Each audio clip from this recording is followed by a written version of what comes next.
All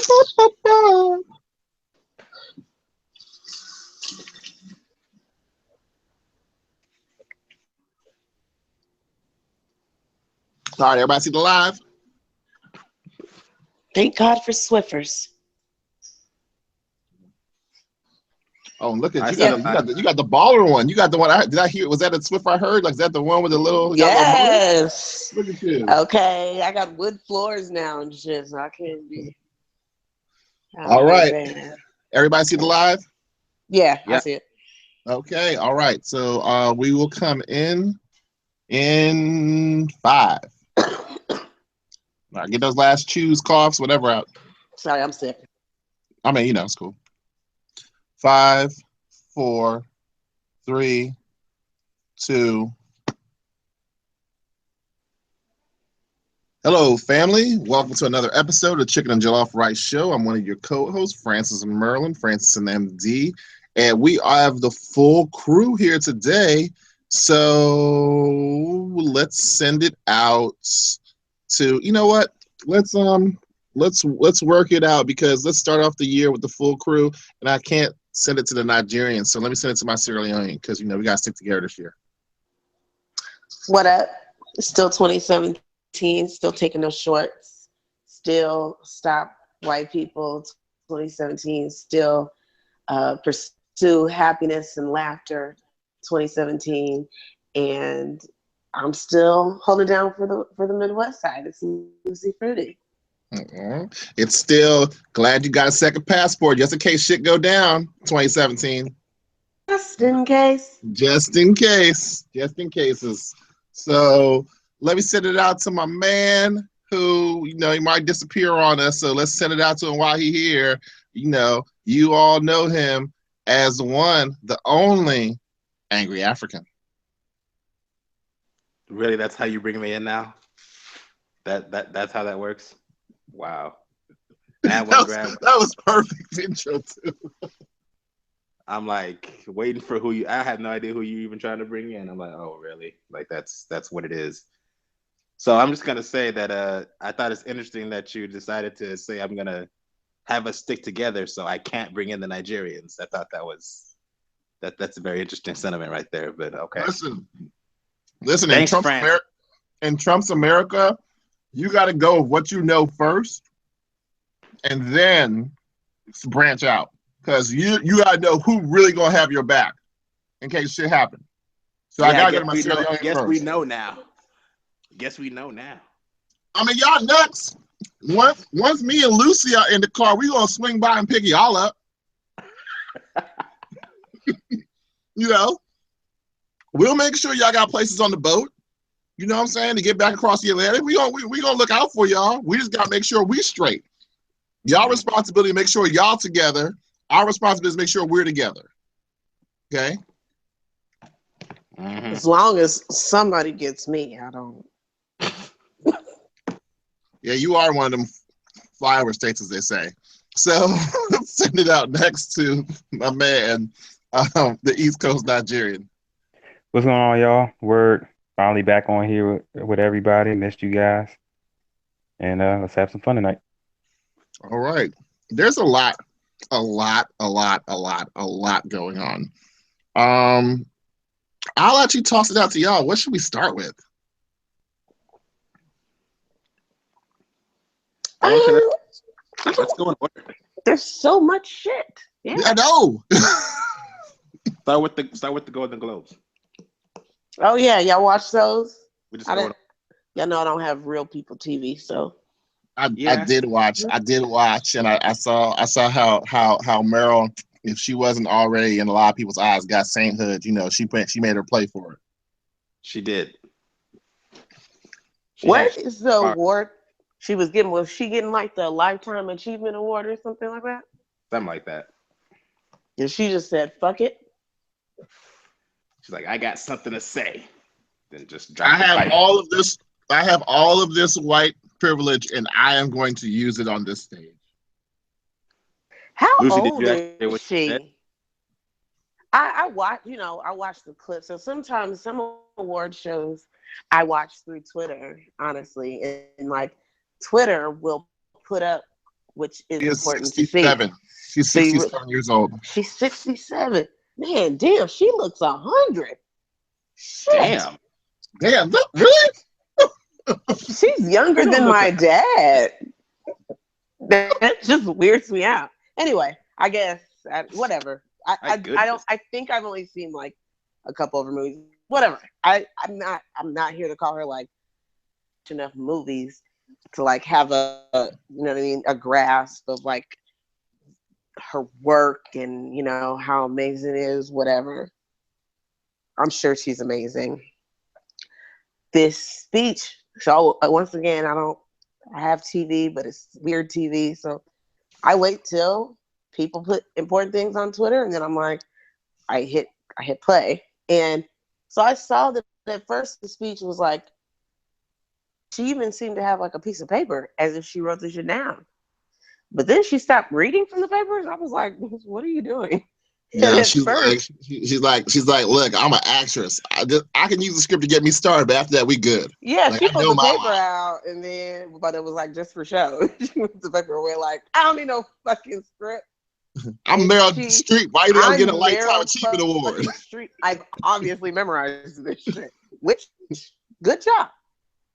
It was cute. She was pointing out, like, oh yeah, everybody in this room, we're all from different places. You're from South Dakota. You're from the mountains. You're from Ireland. The dope part about that to me though was that the people that she mentioned didn't know she was going to mention them. Right? Their faces were like, they were like, Meryl Streep knows me. Shit. Yeah, she know me like that. Ryan Gosling was like staring off. And then she said Ryan Gosling. He was like, bitch, me? And he was looking like, where the fuck are you about to say I'm from? And the guy from the Lion movie was the most shocked to me. The guy from the Lion. The guy from the Lion movie, the Indian guy. Yeah, he was like, yeah, he was the most shocked to me. He was like, dang, Meryl. So I mean, that part was like cute. Information is not even in my Twitter bio. How you get it? It was cute because it was like involving the audience. Okay, places, and then she said, "I'm just gonna go full, like not kumbaya shit. I'm just gonna really like actually address like Donald Trump, but I'm not gonna say his name. Just gonna talk about, you know, basically this bullying shit."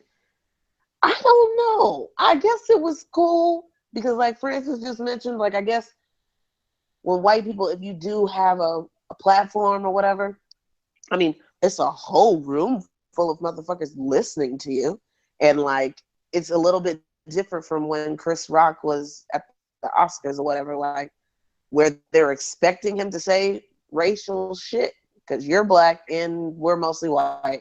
Nobody was expecting Meryl Streep to get up there and be on no shit. So she got up there and just fooled everybody. So, I mean, it's effective when white people do it because, you know, nobody sees that coming. I thought it was weird that people were trying to judge whether or not people agreed with what she was saying by their faces as she was saying. People's faces was like everybody was just it wasn't like there was some because like the one that was interesting to me was Colin Farrell. Like looking at him, he was like it was if you go back and watch the thing and see Colin Farrell, it's not that you know if he's against it. It was just a really weird like he was like, is this supposed to be happening? Right, that type of thing.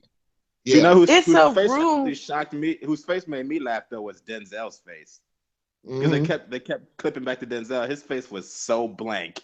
And they kept going to Mel Gibson. Mel Gibson. Yeah. I mean, this is the thing. It's a lot of people, even in that room, like, they voted for Donald Trump. Donald Trump is their friend. You know what I'm saying? This nigga was just a celebrity, a regular celebrity, like. So this nigga is friends with a lot of these people in here.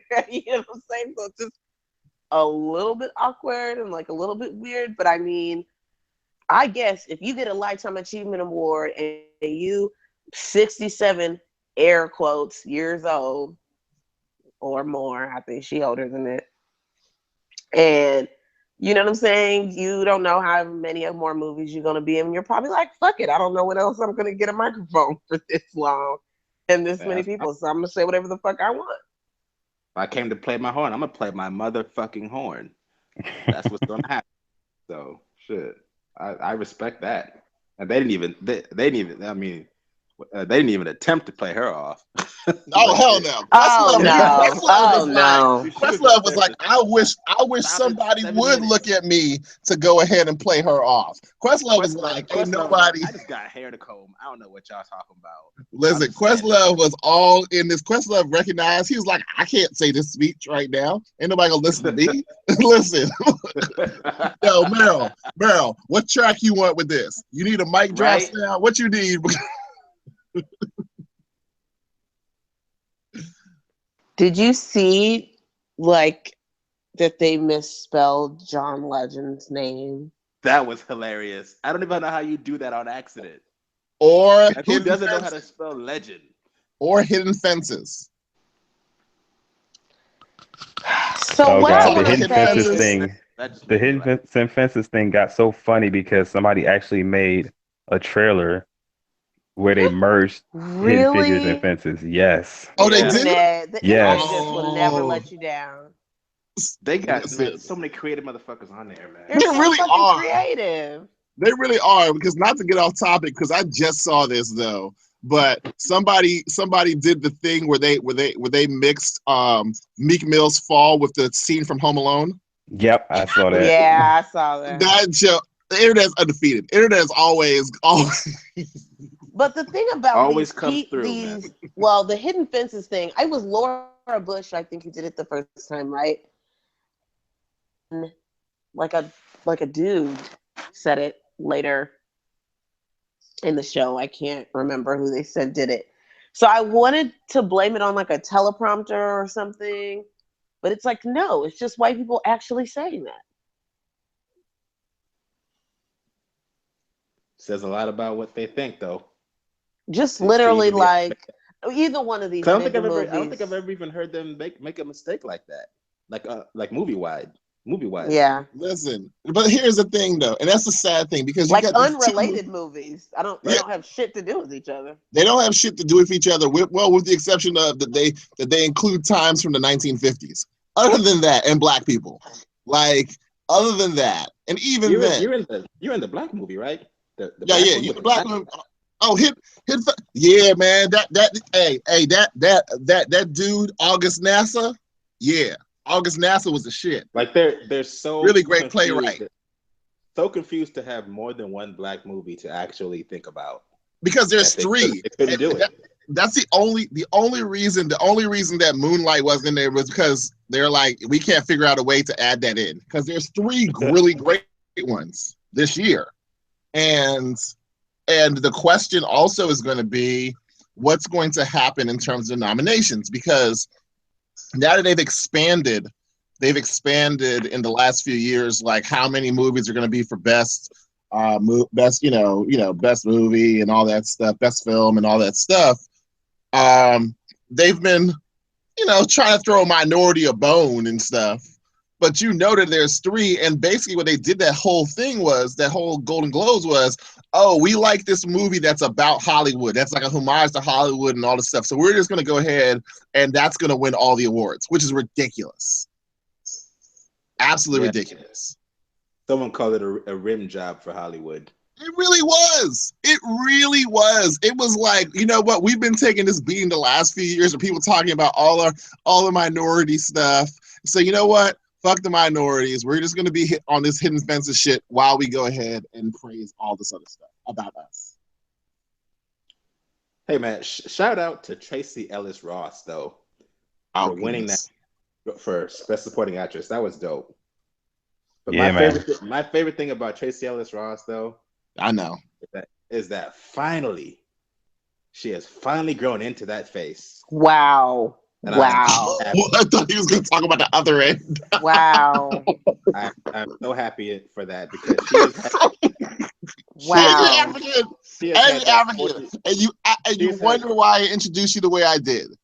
She has had that 40-year-old face for 20 years at least now. Wow. finally it makes sense, and I am just happy about that. And the award too. 40-year-old face. What? Did I say something wrong?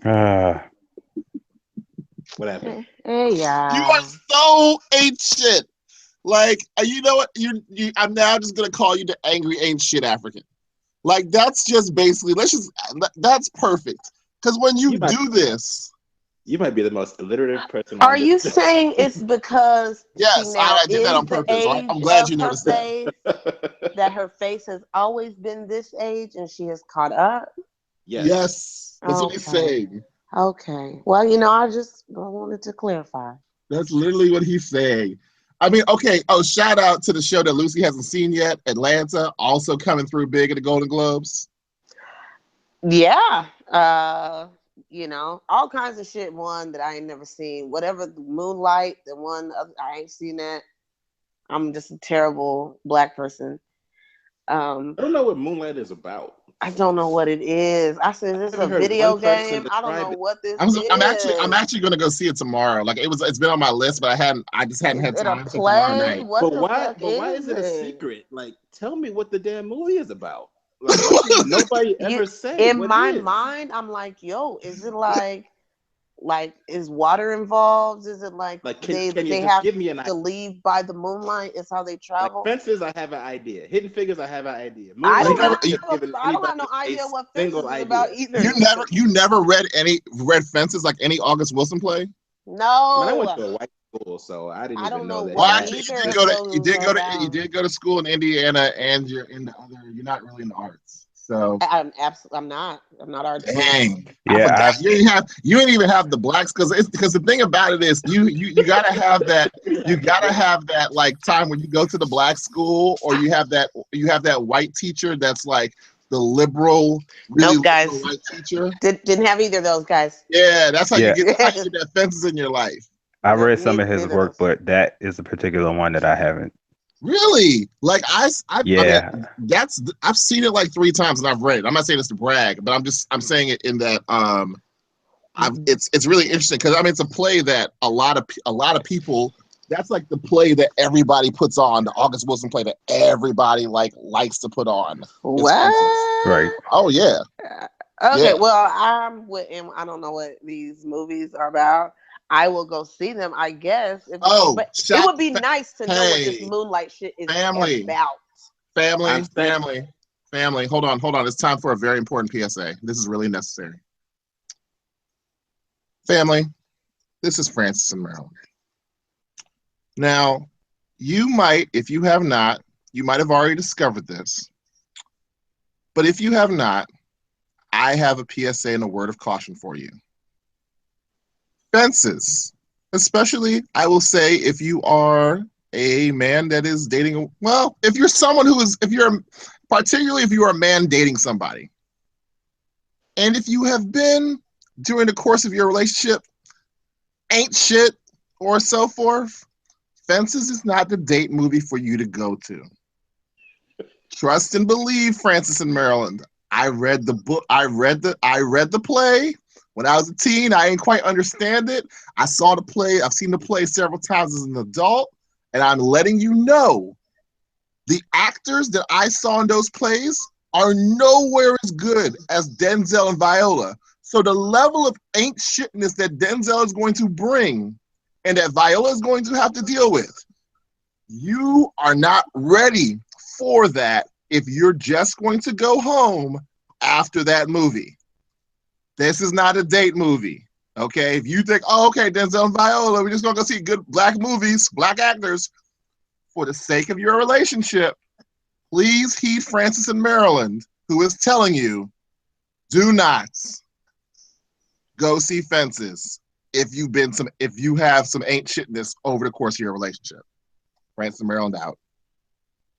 Maybe just don't go if you're in a relationship with your relationship partner. I mean, to be real, Fences might not be, if y'all not exactly a good place in y'all relationship, Fences might not be the movie for you to go see. Because I feel like together, go see it. I don't want to wreck that. Support black cinema. Don't go see it together. All right. Well, while we're on the topic, I'm gonna have to be 100% real. Mm-hmm. Out of all three of those, so far only seen Moonlight, Mm-hmm. and I thought it was a good movie. I thought that it was, making a lot of good points, and I like the way that they did a few things in it. But if I'm gonna be super, super real, I don't understand why it's getting the amount of praise that it has. Now, I don't know if I need to watch it again and, pick up on a few things differently or whatever, but I saw it and I thought it was fine. I just didn't think that it was as mind-blowing as some people told me it would be. Let me So expound. I think I went into it with too high expectations. I don't know, but I had so many people praise the movie before I saw it and I was like, okay, that's it. I mean, So I some don't of know. it I don't though. know. Some of it, though, I will say this, though. I can't speak for the people of color. I know that for some of the white critics, it does hit the a black person, you know, drugs, this type of thing. Like, it hits the tropes. Yeah. So it might be from that perspective. I don't know about for the people of color that have talked about it. But, I figure a lot of times with these white critics, it does hit some of the tropes. So Yeah, I mean, and I don't want anybody to think that I'm saying it's like a garbage movie or it's awful or anything. I don't think that at all. I just didn't put it in that upper echelon that other people have put it in. well, go see Moonlight for yourself. Support Black cinema. Go see Absolutely, Hidden absolutely. Figures. There's some great actors in Go. there. Some You My know bad. what? You know what? I've just decided that I'm just not gonna go see it because y'all again refuse to say what this damn movie is about. Yeah, I'm You still know here what? waiting, Because and nobody's we gonna don't say want what to it is. give. That's the whole You thing. Yeah, we The ain't is trying to it trailers give it don't give you a away. lot of the is it trailers don't give you a about lot of information. And if we tell you any of bicycles? the plot points, we're gonna actually give away the movie for you. Yeah, So is that kind of that's thing. Like smart. if there's certain things we say right now, it's gonna ruin like some of the plot twists. Is So it about fences? Is it No, about a different. Okay, moonlight? no, we're here. talking about Moonlight. Look, no, that's Moonlight. Just Fences. in Okay, here's general, are Fences. they about these things? Okay, here's what I'll tell you about Fences. Fences, 1950s Pittsburgh, black people, relationship with potentially ain't shit parental figure. That and then go Okay. from there. But it is a really great. If I mean honestly, I will tell everybody it is a great play. I'm a huge August Wilson fan. It is a great play. Obviously, it's a reason why it's done a lot of times. But and then you've got Denzel and Viola. But again, once again, heed my PSA. If you got some shit going on, or you just came out of some shit, this ain't a date movie for you to see. Okay, take it to go see Hidden Figures. Take him to go see Hidden, whatever. This ain't the movie for that. Don't say I ain't warn you. Okay. Francis and Merlin care if don't nobody else care. Okay, just letting you know. Okay, and Moonlight Still didn't say anything about is I told you what Fences was. now I'm fences. saying That wasn't the one. That was... Moonlight. Moonlight. You You guys realize that we can't had to go say see the movie without knowing the relationship. plot any more than You you did, can't right? say Yeah, and I don't want I'm to gonna do be that. completely honest. There's a 97.9. I'm gonna see it. Okay, what about Like, Hidden Figures though? That Hidden Figures, hey, that's women. That's women in science, right? Hidden Figures. Yeah, but it's Lucy. I'll go So see, but I mean, it's obvious what Hidden Figures is about, right? So they're like, no one cares to hide like what it's about, So like, if it's on a visual medium, there's already an 85% chance that Lucy isn't gonna see it. True, correct. So true. So But this one whom are though, we kidding? this What one the though, fuck hey Lucy, is but Moonlight Lucy though, about? but Lucy on but this principality. shit I'm this just shit saying, speaks to how your many heart. black, how many major movies have been done on women of color in Black science female though? scientists. Yeah. Well, I Exactly. don't care if they're women of color. Literally, I just care that they're black. Okay, well I've I'm saying fine. They're black though. I've rubbed out the term women of color for 2017. I Fine, don't fine. fuck with it.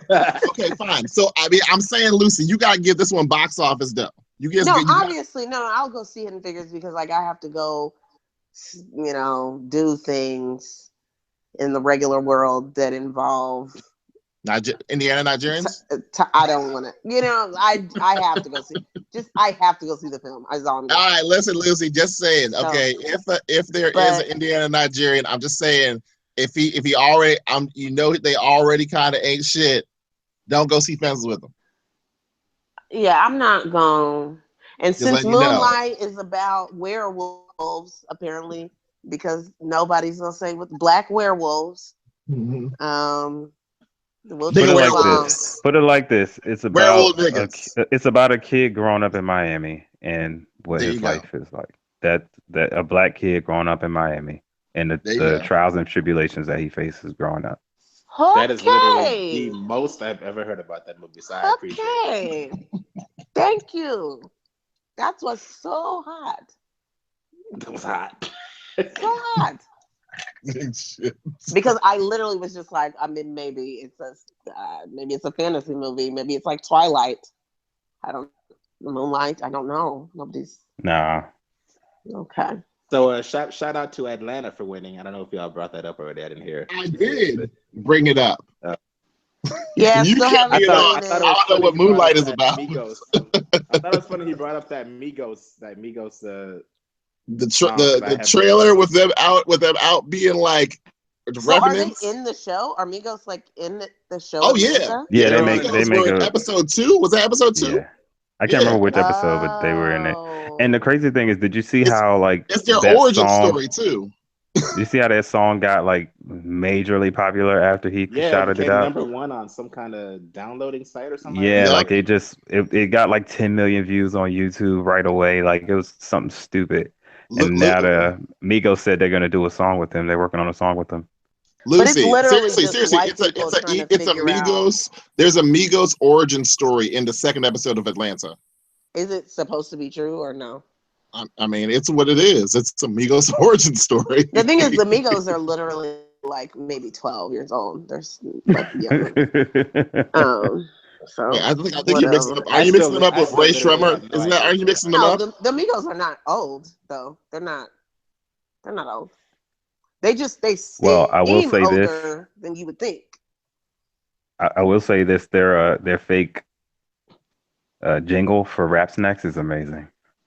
Oh, I did hear that and was like, because I am a person who has talked about Rap Snacks and their role in society before. So yeah.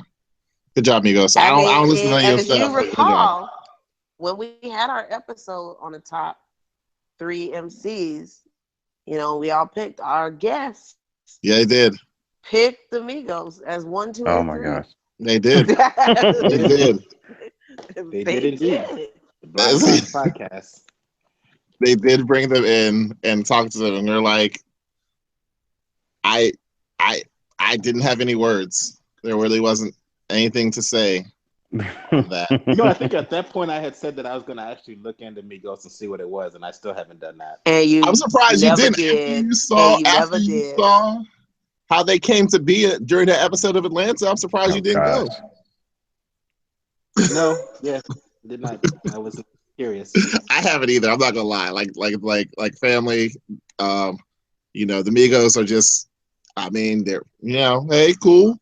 They're not for me to be like a Migos person, like fan. I think I'm just out on anything new rap. I'm just. You know what song you should start with? Maybe right after the show. Honestly, is start with "Freak No More." No. What I'm saying is I've heard the songs and I'm like, cool. But I don't think N1 has heard the songs. I don't think he has heard them. Single solitary song. He has not heard them. So start with. I did not go listen to Bad and Bougie. I did not. No, you can't just don't know the twin pins out and then just be angry on a podcast. Don't nose-dive into Bad and Bougie. I need to start with Freak No More. And then you can go into the Versace. I was gonna say you probably heard the Versace remix, and you gotta hear the remix because they gotta have Drake on it because he sets it off. Yeah. And I wish I could tell y'all that I was gonna do this, but I'm not You real. It's You real. probably not gonna happen. Yeah, I But mean, I let's. do that appreciate Freak No More song really has gotten me through some rough times.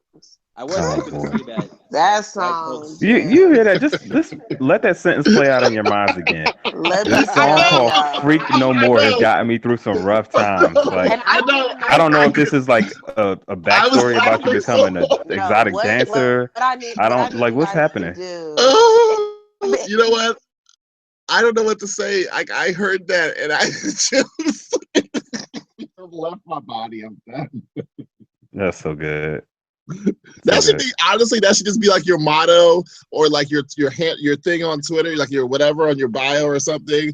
Freak No More has gotten me through some tough times. I'm gonna have to explain that because this is the thing. So he basically is like, you know, I know she a freak. I know that she freaking. I know she a freak, super freak. So please do not try to run game on me. I'm not a PlayStation.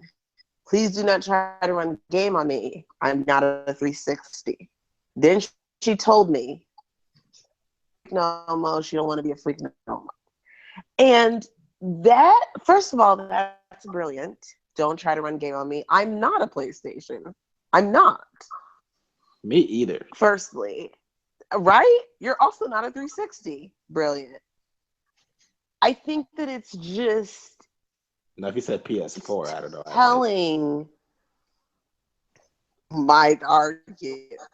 I just think that, someone trying to tell you that, they're worthy of certain treatment, because of ABCD, and you having the power and wherewithal and conviction to be like, no, no, no, no, no. You cannot fool me. I am not whatever, some sort of gaming system. And, even though you are telling me and kind of stating your reasons why you want ABCD, I'm not falling for it. And that's basically what the Migos are telling this beautiful, stripping young lady. Even though she's making money, somehow she's spending it unwisely. Somehow she doesn't have money. Somehow she's going out and she's not hanging out with her kids. I think she's also kissing people in the mouth she shouldn't. And other things in the song. But really what speaks to me is telling people or trying to convince you of something that you don't believe and you telling them, don't you try it. I'm not the fucking one. That's what gets me. All right. She That's just the broke part that that down like one of speaks to Aesop's me. fables Yeah, or something. this is Broke it why down you like You listen a see? to us, family. concept. Because we started off on Meryl Streep and then got a dissertation onto why Freak No More is one of the great adages of life. Like it's just It's important. cool. It's an It's important really song. important. It's an important song. Because it's not what you think. You think you're going to feel bad for the woman. She don't want to be a freak no more. You think you're going to feel bad for her, but you don't. You don't. Hey, and one, if anything else, the constant references to Migos Orton online, that may be a good enough reason to give him a shot. Migos. That may be good enough for me. And then Randy Orton actually taking a picture with him made it even better. I don't know if you are able to just go watch their videos. If for nothing else, their music videos are just, I went down a rabbit hole. Listen, they I are. started Listen, watching the their last music one, videos and oh my God. Oh my the God. last one with them coming out like they're trappers. Like they literally were trappers. Like they took the trapping to a whole new level by like, we gonna take it back to the origins of the word trap. I was just like, there's some brilliance here.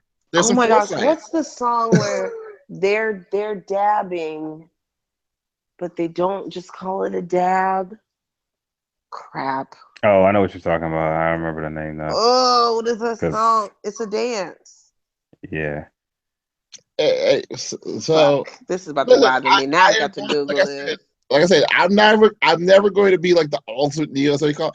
I have learned to gain an appreciation for some things for some of their things, because I'm just like, okay, like I see this. There's some brilliance here.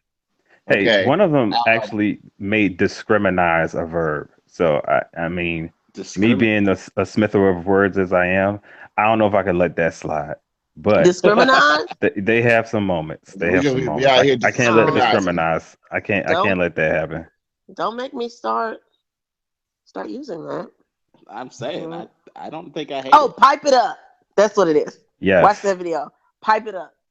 Pipe it up and freak like me, or what was it? No. You think about Dana Howard now. Oh, my nothing boy alike. met Dina Howard last year. I think I said this on the show. Like she's like singing like gospel or something. What? Don't come and kill the mood like that. Don't come and do that shit. We already talked about all the gospel shit last time. I don't want to bring that up. What's she doing else? Yeah. She like, I just want to preach all through the day to the early morning. It's so stupid. Oh, God. Anyway, and one listeners of the Chicken and Dollar Rice Show, I love rap, and if you guys remember that episode, you can go back and listen to it. We had a whole discussion with our guests. We talked about the Migos. Was not a huge fan of these dudes.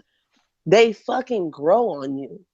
They grow on you. They little tiny little minions and their little catchy songs, and you listen to them, and then they make you feel good, and then next thing you know, you're dabbing and you're piping it up.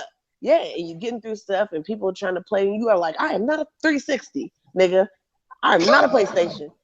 And that's Migos inspired, and you really you give in to it, and then next thing you know, you're gonna Golden Globe, and you fuck it, I'm gonna use some of this time to like shout them out, and that because I really feel like you're gonna at some point use that I'm not a 360 in an argument. Like I think I already have, bro.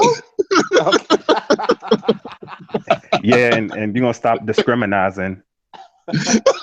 Oh yeah, you should have never told me that. Terrible. I forgot what song it is. It's just a cameo, but sheesh. I will say, "Pipe It Up" is so ridiculous, and somehow it's catchy. I will say that. I honestly, I ain't gonna lie, family and co-hosts. Like you pipe it up.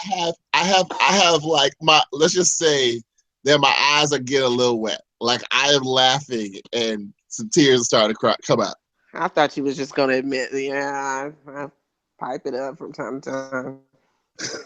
I think the funniest thing about them is the ad libs. Just listening to the doing the doubles and ad libs in the background, I laugh every time because they say some ridiculous shit. Though. I don't. They're so creative. Listen, we need to go back because I swear that you were like when we did the with the Blind Box podcast. I swear you were like, for real. No, literally, this is the thing. One of them is leaps and bounds better than the other two, which I can never get all of their names right. I can't remember either. I don't never remember which one was in jail. Nothing. So no clues. But there's one who raps way better than the other two. And so, like, when they said the top three was all three of them, I was like, well, that's only one of those niggas that can really rock. Let's be clear. You know what I'm saying? But maybe. So basically, he's Shawn Michaels and the other ones are Marty Jannetty, is what you're telling us. That sounds legit if I have had any idea who they were. I know one sounds like a wrestler. I feel like Marty Jannetty is really underrated, man. I don't know. I just felt. Oh, he was. Okay. He was incredibly, but he didn't have the charisma that Shawn Michaels has. No, that's just, it was untouchable. He ain't no HBK. He ain't no HBK. Nah, ain't no HBK, man. Ain't no HBK. But maybe they talked about, maybe they heard the pod, and maybe they were like, you know what, the other two need to step our game up. And they did. I mean, because now it's a little harder to tell them apart. Either way, since then, yes, like they have, I think, gotten better. which they're kids, so that's possible. So anyway, I think that they deserve like whatever attention they're getting. I feel like it's got to be from white people because like Bad and Bougie was already just extremely popular with anyone who's, I guess, black. So I mean, these people who are just like newly typing it in to Google. I mean, and one apparently. Not me. But can we get a remix with Childish Gambino and Meryl Streep on it though? That's what I need. Oh goodness. It's only a matter of time before white people ruin the Migos, which is where I was going with this. Because now that they know, it's like they're already starting to use Bad and Bougie in like tweets and stuff. Oh God, it's so awful. I was okay with it because I'm so tired of the word bougie that I'm just like, y'all can have it. Go ahead and take that one off our hands. I'm good with that. We can't have anything, you know, just. That was good. So are we really gonna transition from Migos to the Obama farewell address? Yes, we that are. Why feels not? like what's about to happen. And I'm yes, just like, we are. Let's just go for it. That's what we do out here. Bad and Bougie ties that together. Speaking of Bad and Bougie, It really does. Speaking of bad, Chicago last motherfucking bougie ass niggas, the motherfucking Obamas. Absolutely. The most regal, elegant, classy ass, beautiful black ass couple. But before we get to Bad and Bougie. Woo. But before we get to that, we must remember that they are also the personification of our African parents because Sasha had to stay home because she had a test today. Okay, they're like, you ain't come to Chicago for no farewell. You gotta go here and get that A. You better get that A. Ain't no slave for you. You got school in the morning. That was amazing. She low-key probably didn't even care to go. She probably, you know how many times I've heard this nigga talk? And Chicago is just where we're from, guys. I don't give a fuck about going there. Oh man. She probably wasn't tripping. Probably like, that's actually just my dad, guys. He's amazing and great to you. It's my dad. I know if it was me and I had to stay home, I'd be like, I might not be an Xbox 360, but I know where one is. Xbox on. What's she talking about? She got a test tomorrow. The Obamas would be like my parents. I had to figure it out. My parents went and got one of those for the TVs. They got one of those things where you plug it in and then you lock it with the key. So it only turns on when you turn off the lock. So I had to figure out how to. Yes, that's how my parents were with the TV. My parents were the true African parents. They figured out the first world. They figured out how to use some first world stuff to make sure that we were studying. Now, what I would do was, because you know, ain't even African, man. That's some what? That's next level. That's something else. That's on a new level. It was a thing. It would open up. You put the plug in, close it, and then lock it. And when it locked, the light there would be an indicator that turned red. Mind, this is when I was like 8, because I was like 10, 11, 12 years old, something like that. It was like they used it. The indicator would turn red. However, what I learned was, like, you know, I mean, I was smart as hell. Like, I was too smart. So I would just get my homework done quickly, and then I would be able to jerry-rig it. Like, I figured out a way to jerry-rig it and open it up tiny bit and get the plug kind of out so it was out of the contraption. And then I would sit on the couch looking out, right, towards the street, towards the driveway. So as soon as I saw that car backing in with my parents, because I came home from school earlier, I would go back, turn the thing, put the thing back, always, of course, remembering what channel my parents had left it on. And then the red light would be on when they came in, and I'll be sitting there like I was reading.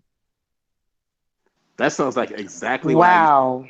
That sounds y'all like don't know some of my Guantanamo. stories, man. I could have been a criminal mastermind. I was figuring out ways. I'm gonna go watch TV, and I used to be like, let me go find the remote. Then I would find the remote, and I would just point it right at the TV, and I was like, I'm gonna hit power and turn it on. Now I was like, I'm gonna hit the cable power. Now I'm gonna turn that on too, real quick. Then I'm gonna remember what channel that I want to watch, so that I can watch it real quick. And then when my parents get home, they can watch it too. Listen, you out here You out here living that good life. Okay, my life changed forever on a certain date. That was April 11th, 1989, when my parents finally got the cable. And then, all right, I got the first. I still remember that joke. Okay, right, all right. It was a Tuesday. The dude came, and I remember coming home from school because you don't know how it is being the first things first. You're already the African kid, and then you don't know what's going on TV. Like everybody talking about what happened on HBO, all this stuff. Babas knew what like I had to piece together what Skinemax was. Like I didn't know. Like I had to try to like piece together from different mentions. Like eventually I got the whole picture. Stuff like that. Like I had to figure all that shit out. Okay, we didn't even have cable until I was in high school, so I feel your pain, brother. Wow. But even then, once they did that, right? Then they go ahead and put a lock on the joke. Oh hell no! You can't expose me. You can't put the feed. You can't put the crack before the feed and then take it away like that. Nah, player. Now let me say this. Yeah. We had cable my whole life, so I can't relate to struggling. Because how was my dad gonna not have CNN or BBC? Like we had cable because my parents had to watch news from fucking Australia and the news that was going on wherever else. First of all, we didn't have to do that because Bernard Shaw lived literally right down the street from us. We would see him at Giant, so all we had to do was just see Bernard and be like, "Hey, what's going on?" No, we had the cable. My parents was like, "Nah, we don't need no cable. We got Bernard right down the street." Nah, Bernard was right down the street. Nah. What my parents did with the TV was like, this is the TV. It's for you. Where you can't go is outside, really, and enjoy life, really, as it exists other places or with other people. And so, yeah, TV. Your parents are better than me because my parents did the same thing. Like trick or treating, none of that stuff. Couldn't do any of that stuff. Yeah, we was living that life. Doing the podcast. Big up to my parents. I did get to watch TV. I watched movies. This is the America family that the Obamas saved us all from, and now we're going back to it. Going back to having TV locked up. That type of America. That's where we go. Blows my mind. Well, can we go back to when I had the? Can we go back to when I had the cable TV Montgomery box that was scrambled and I knew the code? Can we go back to that? And I could unlock all the premium channels, including Playboy and Spice and all of that. Can we go back to those days? Montgomery bought them home team sports and everything. Hey man, this is a different type of life. This is a different type of life. I cannot relate. You know what kind of life I don't has all the channels. You want to know what kind of life is different and I don't want to relate to? The next 4 years. Right. Yeah, that's what I'm saying. Yeah. That's why we had to revel it up We had to revel it up. Obama was out there citing all his accomplishments and then setting the standards and then coming out here and just messing up the game for everybody. Talk about his wife, giving the full name from the South Side and everything and tearing up on national TV in your farewell address, just messing it all up, Brock. But the whole speech was kind of like down. Like I was watching it trying to get excited in a way, like trying to watch it and be like, oh, okay, yeah, like we did some shit. But I didn't feel like at the end, I don't know, maybe you guys feel differently. Like there wasn't a feeling like, oh, like we accomplished something. It was literally like, oh, wait, I'm not really going to see you like anymore. Like, this is you, my nigga. I'm not going to see you like on TV anymore or whatever. Like, you're not, you know what I mean, going to be the person anymore. But I think the one thing I got kind of excited about, obviously when he talks about race, I'm like, oh, is this when he's finally going to be like, Black Lives Matter, fuck y'all, we tired of this bullshit? But then, of course, that never happens, but there wasn't a time during the speech that I was just like, oh, yes, this is like the feeling I was like waiting for. Yeah, well, he said it without saying it. Mm-hmm. He didn't use that phrase, but he basically said the whole thing of like, it's not to put everybody else down, it's to uplift the people who have been put down all the time, basically. Like he was spelling it out for them without saying it. Because the problem, just like with Obamacare, just like how there's all these fucking morons out here who are like, yeah, get rid of Obamacare, replace it with the ACA. There's a lot of stupid people like that who just have no clue. And there's folks that are like, oh, don't be so hard on them. It's all because of the media, blah, blah, blah, blah.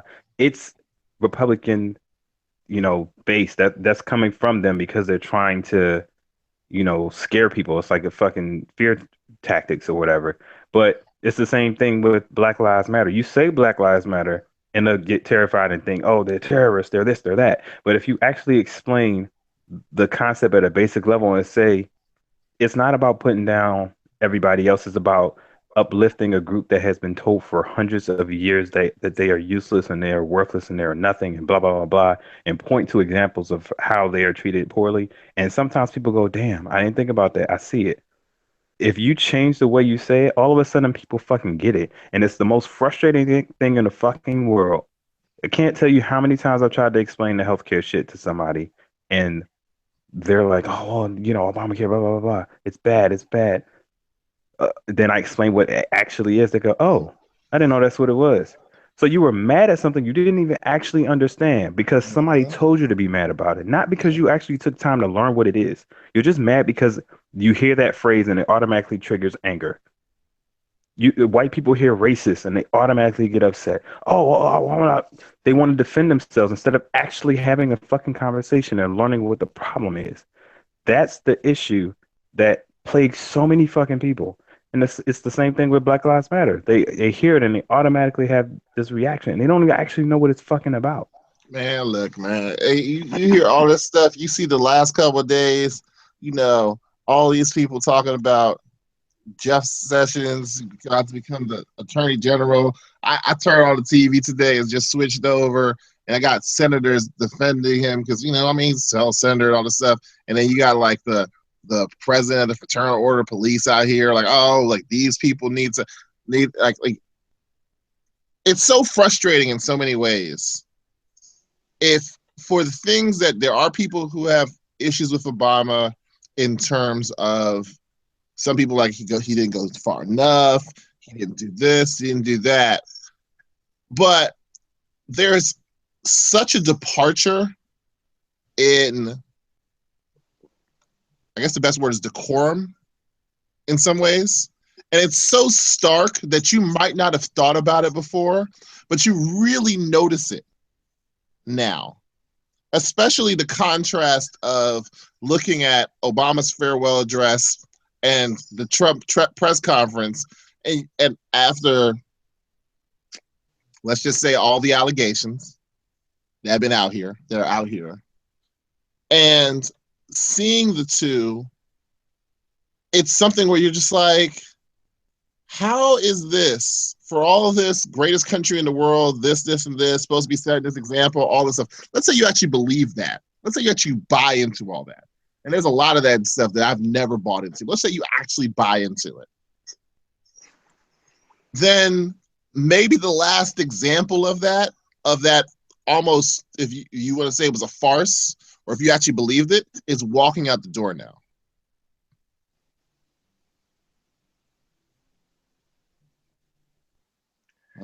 Yeah, I think what's even more weird about all of this, I mean, if it can get any more weird, every day now, and this is what's weird, right? We're actually recording a podcast, so I guess like we become part of, just what people also listen to and opinions that people have on things that maybe they don't have first-hand experiences with, right? You start to think like maybe some people, if they're listening to this podcast and they live somewhere else, maybe we're the first people that they hear talk about the Migos, right? And so now they have this opinion of the Migos before they really listen to their music, and then they form these opinions and maybe they share them or whatever. And seeing like what happens with Twitter, like we talked last week about the nigger navy and things like that, like shit that just happens in 2 seconds that then completely takes over online and shifts the way all of us talk about something. But now those things are really important things, like whether or not our president is colluding with national power for, you know what I mean, in you know, another country. You know what I'm saying? Something that goes from like these little rumors or whatever to these big ass, these leaks that we experienced during the campaign, but now it's just like, damn, is this shit gonna pop up every other day where we get some information where they're like, oh yeah, and then this nigga was doing this shit with this person and this, that, and the third, and then now it's a hashtag. Now we're not only talking about it, now it's jokes. Because that's pretty much the progression. It goes from something comes out, it turns into jokes, then there's backlash against the jokes, then it's on TV, then it's brought up in some kind of like a debate or, you know, like a real news story. But it's also dismissed. It's also he's also able to dismiss it in a way that it becomes its own story. The dismissal, correct, so casual and ridiculous, and that other people would never have been able to, in the history of anything, be able to get away with like that. But almost the point is for us to not believe any news. Like the point is for us to not really believe anything. And the point is for us to feel like we don't even trust like the shit we actually see with our own eyes, the things that we hear with our own ears, like that we don't trust them. And I think I just saw this, you know, CNN, I think it was during his a press conference or whatever, he was talking to a CNN representative and he was like, you're fake news or whatever, like just told the dude that he was fake news or whatever. Mm-hmm. And they issued a statement, like CNN, who was like, when I was growing up, like CNN was that they were a big deal, right? They still are, right?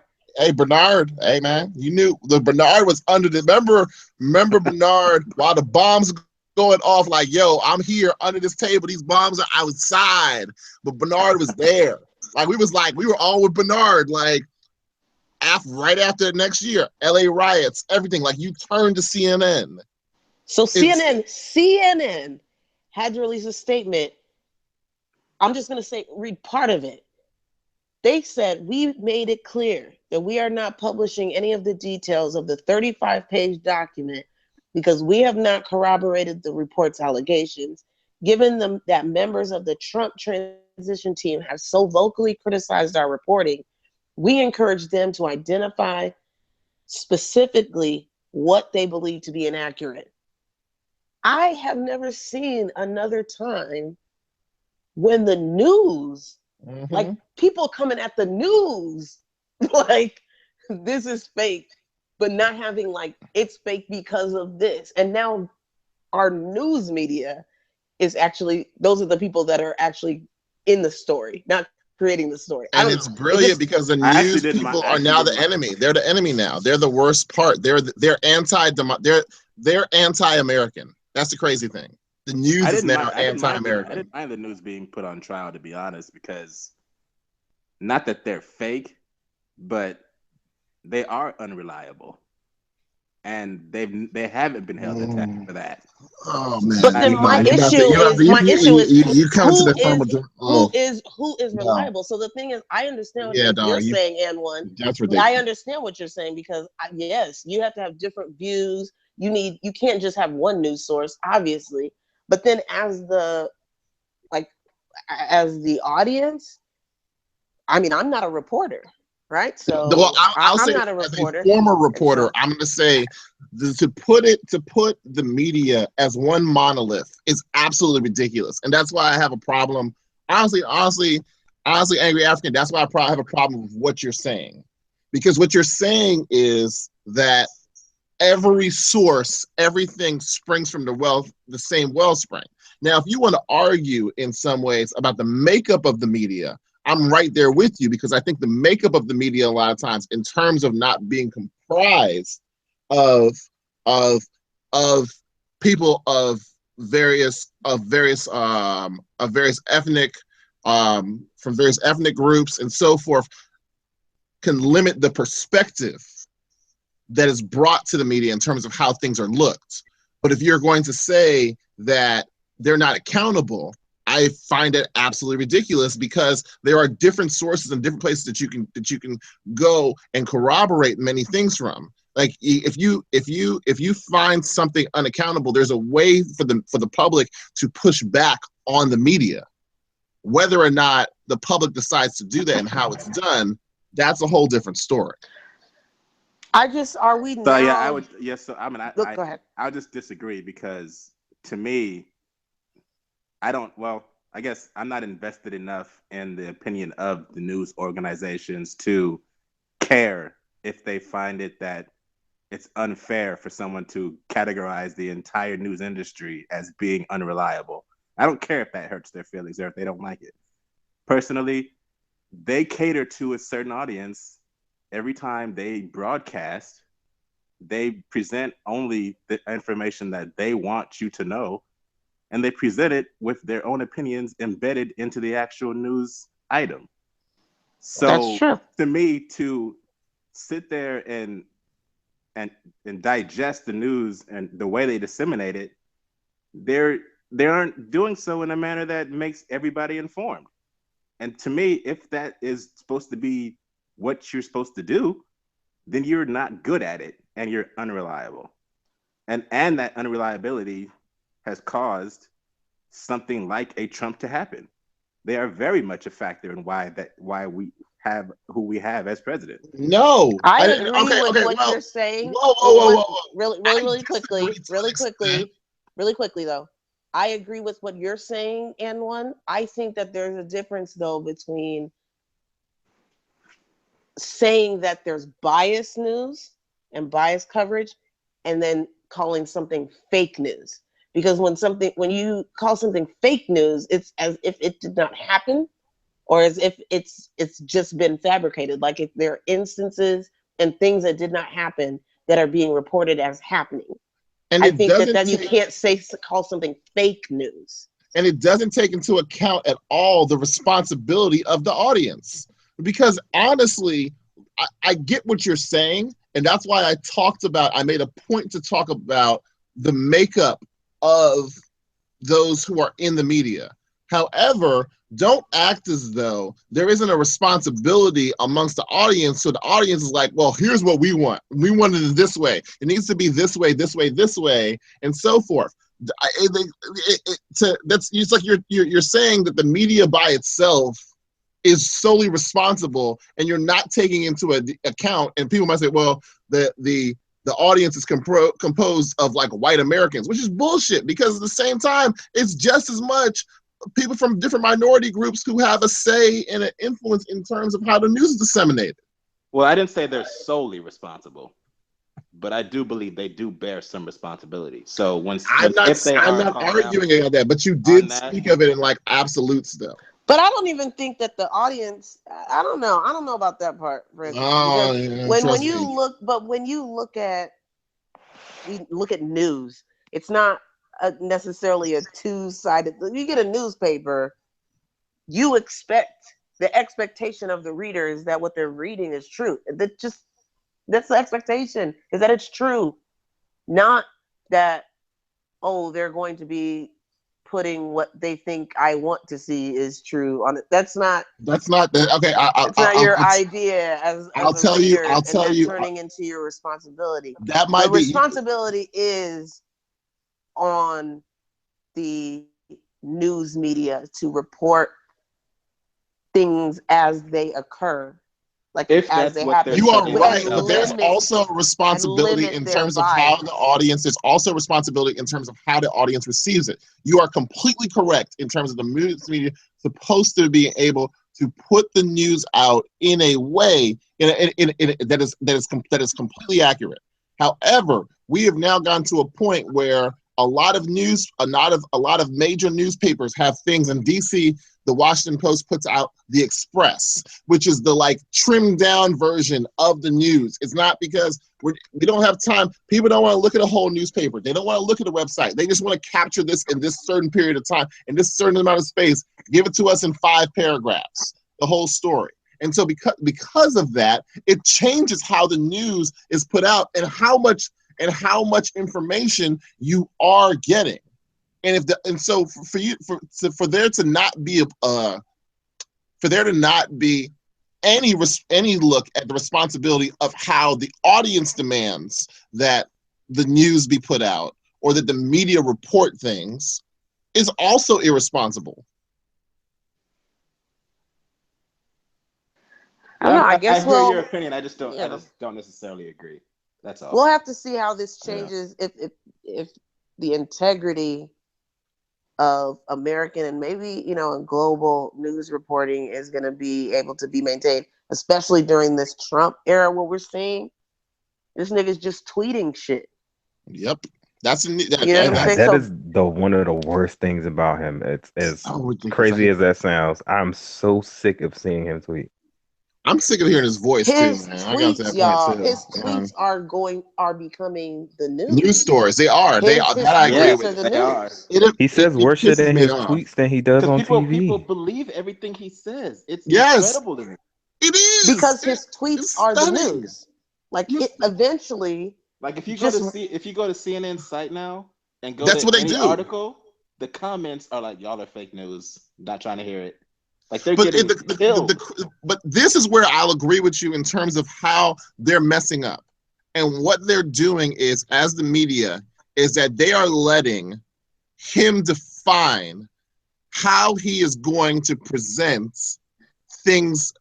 his words, how he is going to answer. Because what they're doing is, by every time he sends a tweet, your Twitter account or your website or your newspaper is reporting on his tweets. By you not saying, you know what, screw it. Here's what we're going to do. I don't even care if you do it as a sit-in type thing as a media person. We're just going to go to the White House press room every day from when this Bama is president, or we're going to be at Trump Tower every day just waiting for a press conference. By you having a counter or something and being like, here are the questions over and over again.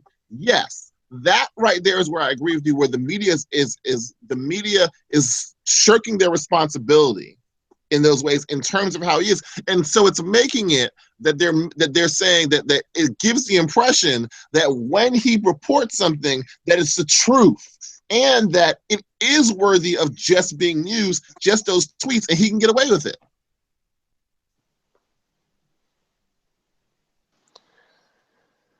It's amazing to me how he's practically able to manifest his own reality and actually make it our general reality. You nailed it. Like that's it. He's fucking Willy Wonka, bro. He's Willy Wonka. He just said, "I'm gonna have this shit. It's gonna be great. It's gonna be amazing. You guys can come here, and honestly, if you make some mistakes, you know what I'm saying. You might have to float away down this river. I'm not sure, but just try to obey the rules." You know what? I have come to hate the word great, and he goes. And he goes, I seriously come to hate the word great. And when you watch him say things, you know what his explanation, his deep explanation is in terms of details and so forth? It's going to be great. It's going to be amazing. It's going to be great. It's going to be great. We're going to do this. And I'm like, what? How is that? How is that? As a person who, I will say this, as a person who has covered presidential politics, it's astounds me and it infuriates me so much because there's no way 12 years ago, there's no way 17 years ago, there's no way that George W. Bush would have been allowed to get away with this stuff. There's no way that any president would have been allowed to get away with this. What are you going to do to replace Obamacare? And he said, there are things in place, girl. Bitch, he said, look here, bitch, look.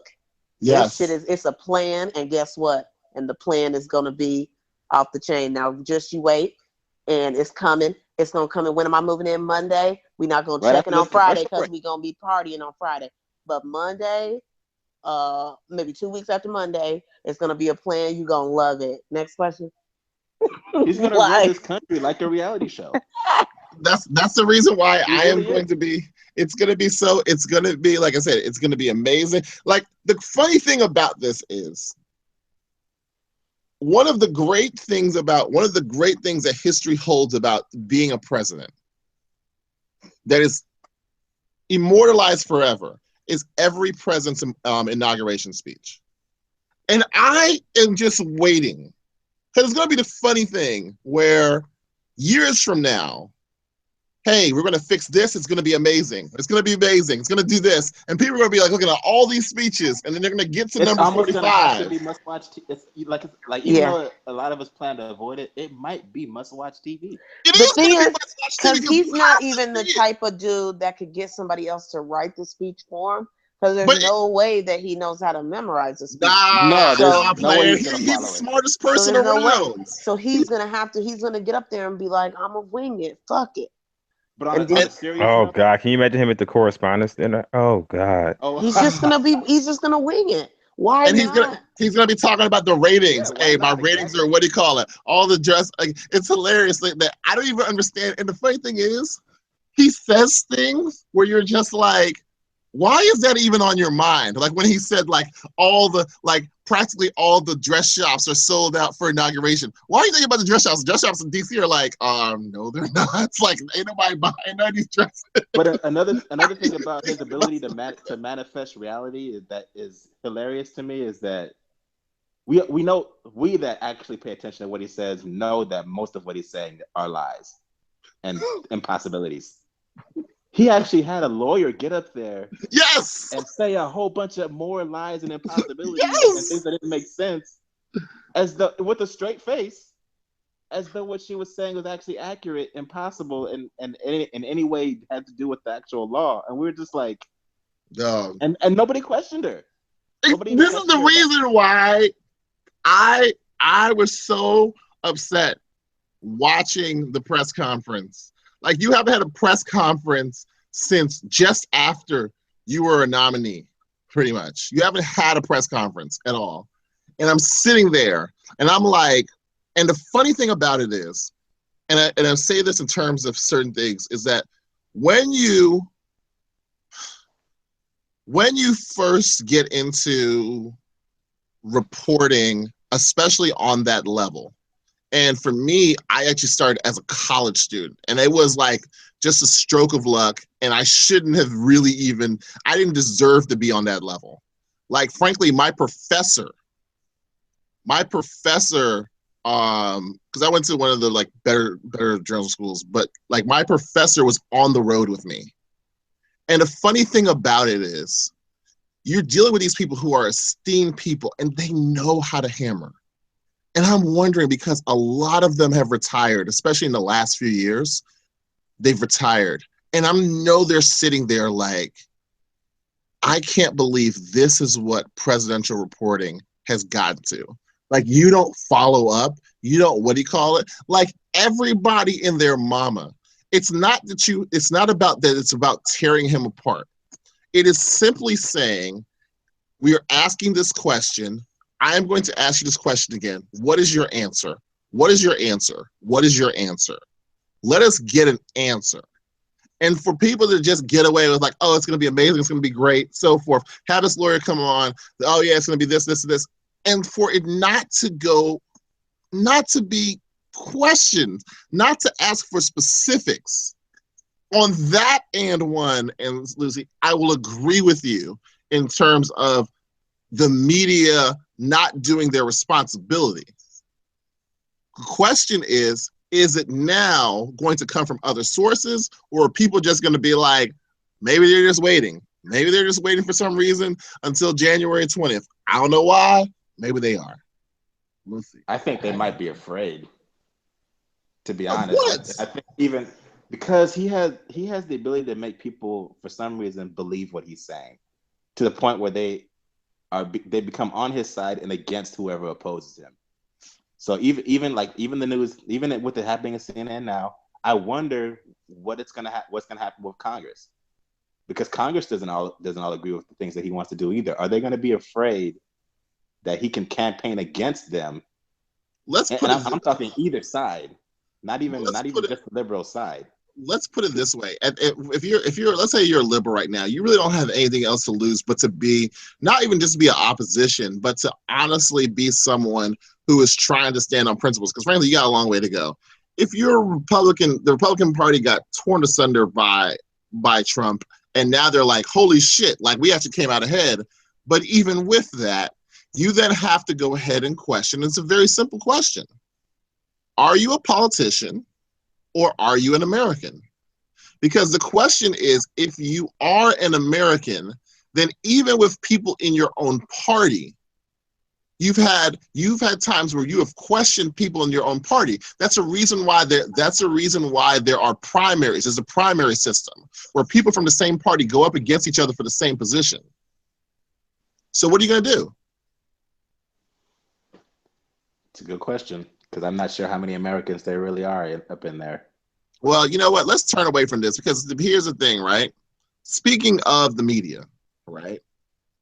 Media ain't been doing stuff, but apparently today, the media brought us something. It involves a dating app, an SNL star, and the person that brought you Married to the Mob. Now, I have not read all of these things, all of the things that are going to happen, so I'm going to leave it to Lucy and Word and everyone to explain.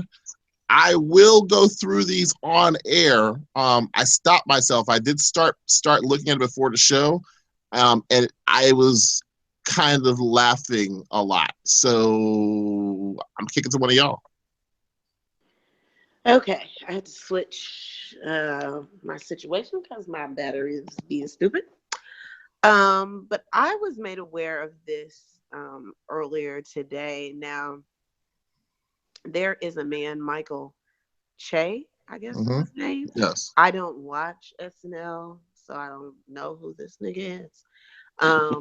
And Married to the Mob, I am familiar with, because I remember maybe when I was in college, maybe just after college, this clothing line came out, and it's kind of edgy clothing like you see in the little like kind of hip hoppy boutiques or whatever, but it's girly, edgy type clothes or whatever. Shit that you would have on if you were like in the background of like a NERD video or something.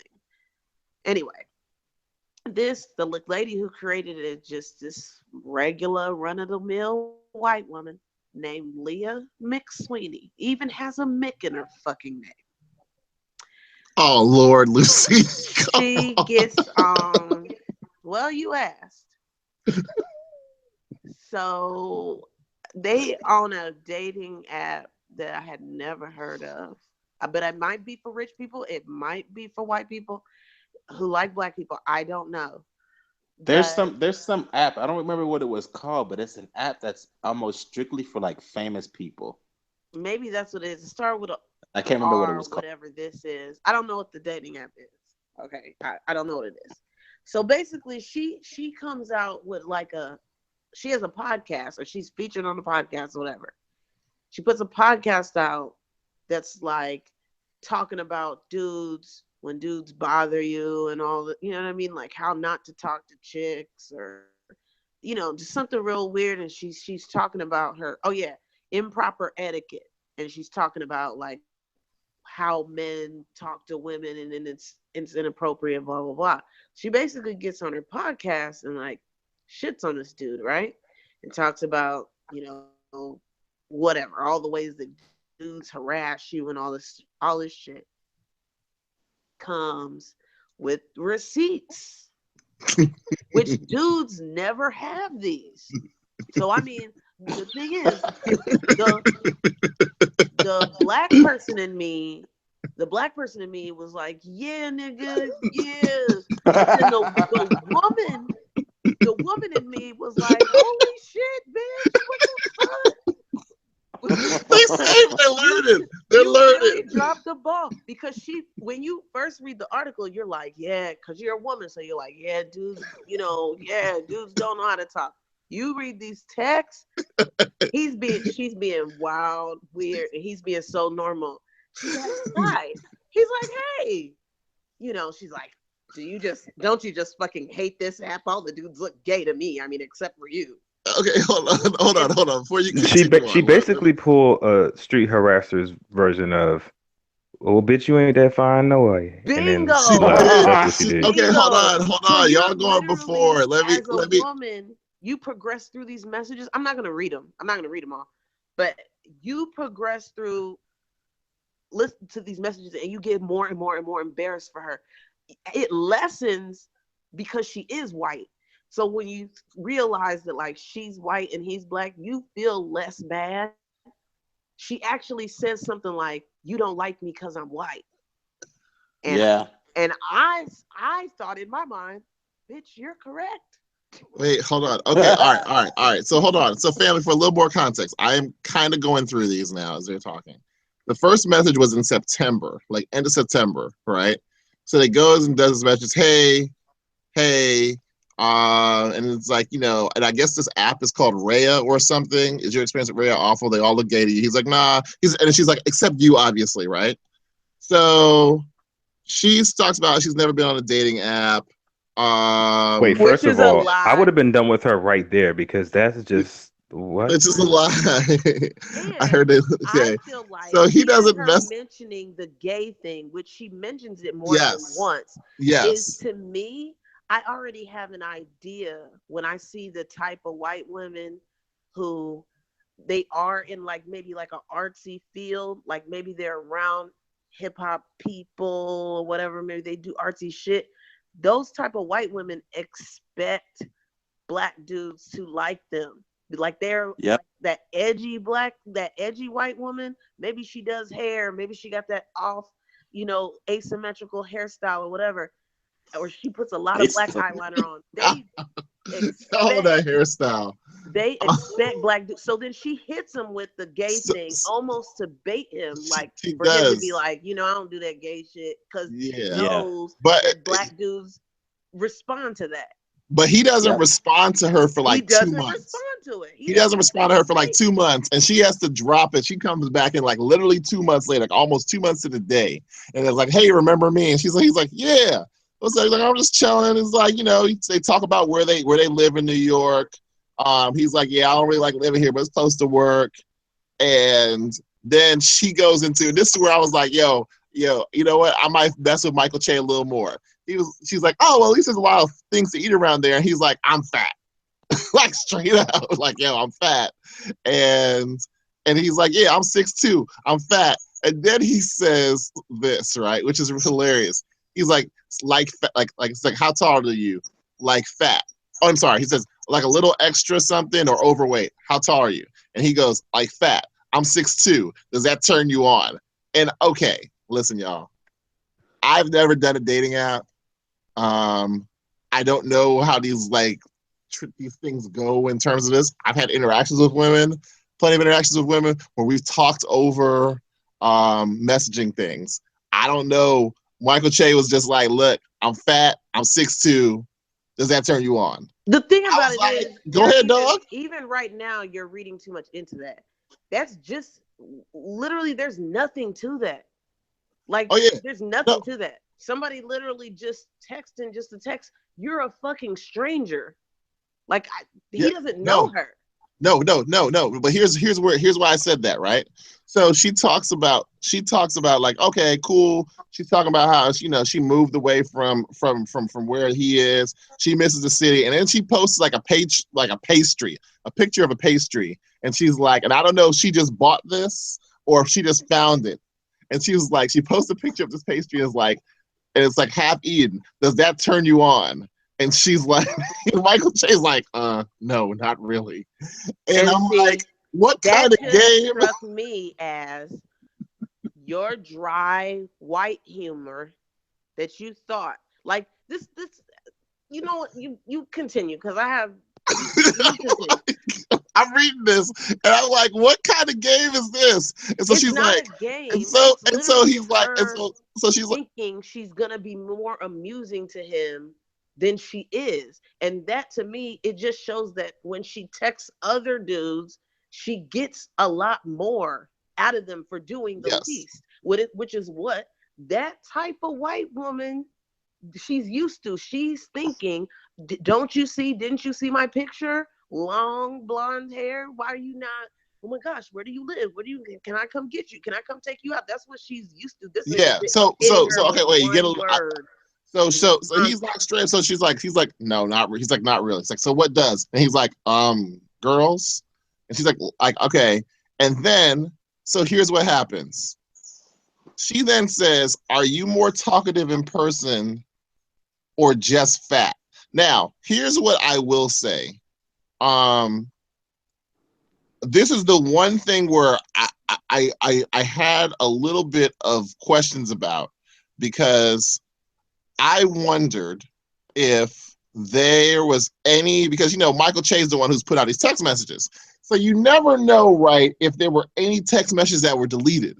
However, I will say I thought about that too. The reason why I know that there aren't any, because she would have responded back with like, well, what about this conversation that was deleted or so forth. Correct. So this is but he also read all these text messages. The way he does the screen picks also leaves off from the one end to the next, so you can see the continuity. Yeah, you can. You can tell. You can tell he didn't. You can tell. So then a few days pass. She's like, hey, and then she leads again. So this goes a little bit towards Lucy's point in terms of like how she would call it. She's like, what did you eat today? Then there's nothing for like 18 days. It's like, what's up?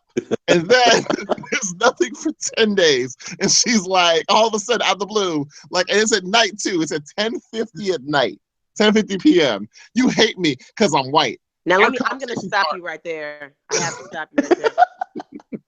I have to stop you right there because this is the other thing. So this is the thing. I almost don't blame Leah or whatever the fuck. I blame black dudes black dudes will entertain the most ditzy, nothing ass white woman, and that white woman will think she's so special that she's a fucking unicorn. And so just you not being so thrilled about her little apartment or wherever she moved or which restaurant she likes the best on Grubhub or whatever the fuck else she was trying to talk about before. Now she just can't take it because you can. If she's thinking, I wonder if he's talking to a black girl right now, like instead of me. Oh, that's killing her. But he be talking. You know why he's not answering me? He might be talking to a black woman. That's what set her off. You see, everything else was wild friendly. You more talkative. You just what did you eat today? What's up? You hate me because I'm white. Our conversation, everything. We have a friend. So hold on. That's the problem. I don't blame. He ignored her for a solid month. He ignored her. He did his entire month. But it's not his fault. I hate that it had to be him. I hate that it had to happen to him. But he doesn't need to be mad at Leah. He needs to be mad at all the niggas who entertained this bitch before. See, that's why you were in solidarity.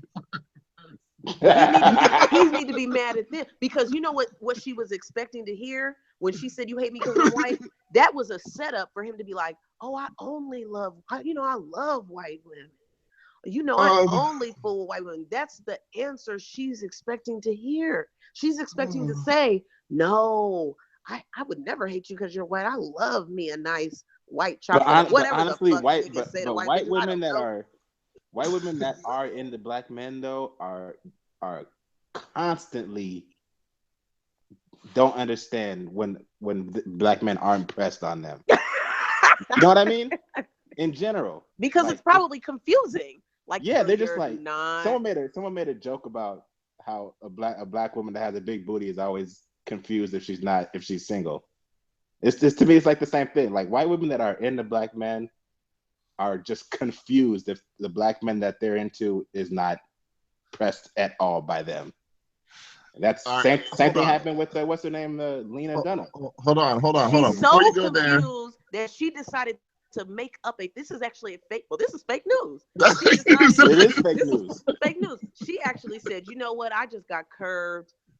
This bitch OBJ even sent another picture of herself, guys. She said, maybe this nigga has gone blind and forgot that I'm white. Maybe he forgot. I have long blonde hair. I'm white. Wait, hold on.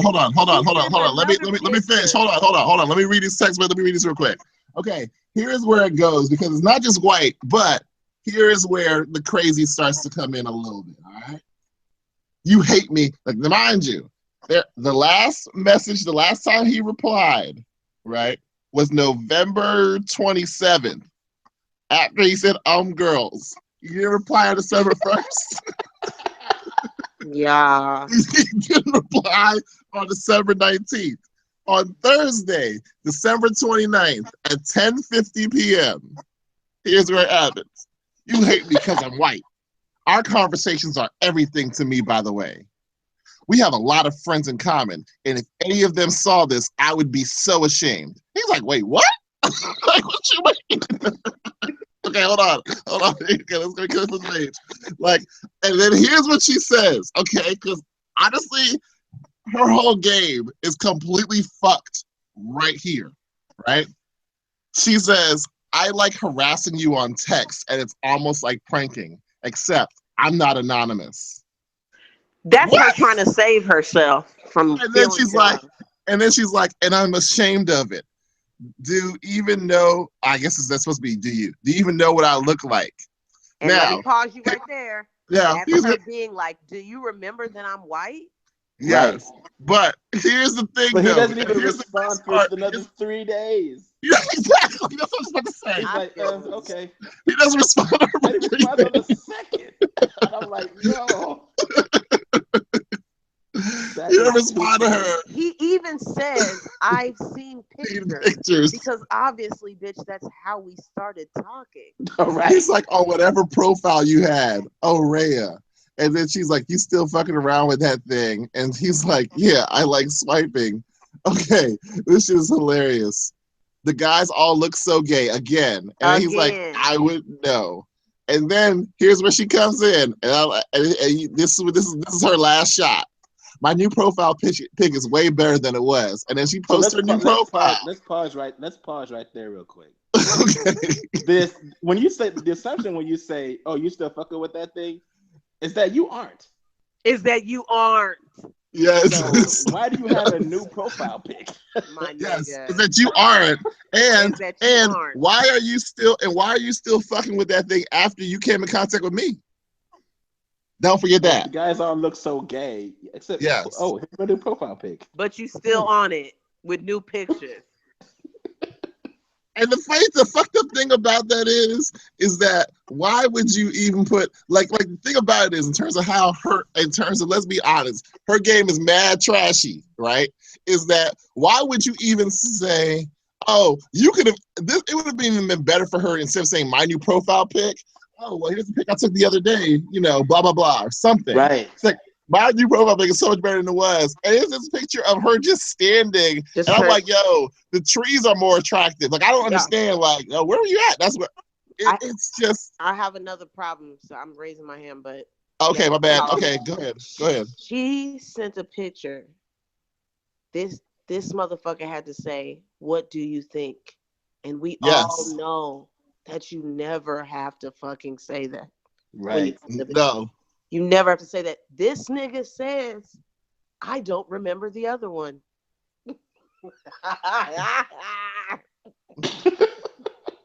This nigga doesn't say, oh, this picture does. I agree. This picture does look better than the last one. This nigga says. Or compliment her in any way. Oh, the old one, bitch. I don't recall. I just don't remember. He says, I don't remember the other one. And then to come back to what Lucy says, she brings it back again. You fuck with white girls.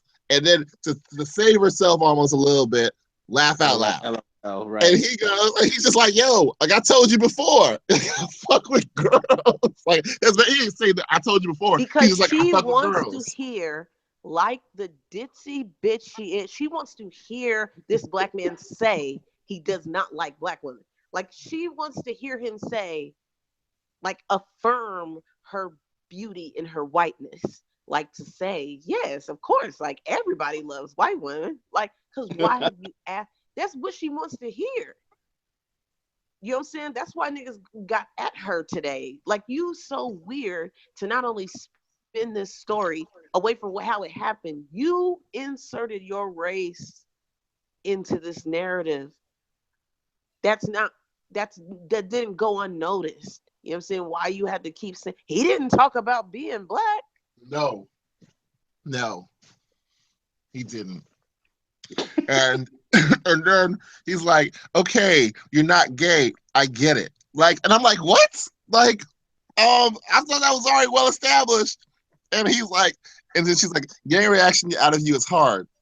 He's like, he goes, he plays it so cool here, just like so regular. And I'm like, yeah, because you're supposed to. What reaction are you looking for? Because frankly, at this point, I would be getting beyond annoyed.